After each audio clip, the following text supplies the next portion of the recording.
പ്രിയപ്പെട്ടവരെ, മുജീബാണ്. കൊല്ലം കൊട്ടിയത്ത് ദേശീയപാത 66-ൽ മൺമതിൽ നിർമ്മാണത്തിനിടയിൽ വീണ്ടും ഒരു അപകടമുണ്ടായിരിക്കുന്നു.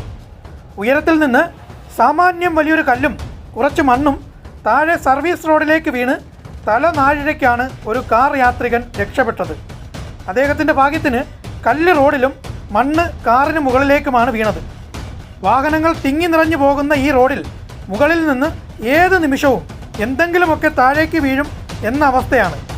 ഇതുപോലെ ഭാഗ്യം കൊണ്ടാണ് പലരും രക്ഷപ്പെടുന്നത്.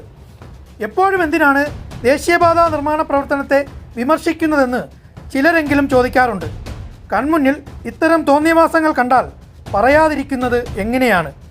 ഉയരപ്പാതയുടെ നിർമ്മാണം നടക്കുന്ന ഇടങ്ങളിൽ താഴെ സർവീസ് റോഡിലൂടെ പോകുന്നവർ ഏത് നിമിഷവും ഒരു അപകടം പ്രതീക്ഷിച്ച് ജാഗ്രതയോടെ പോവുക. നിങ്ങളെ നിങ്ങൾ തന്നെ രക്ഷിക്കുക.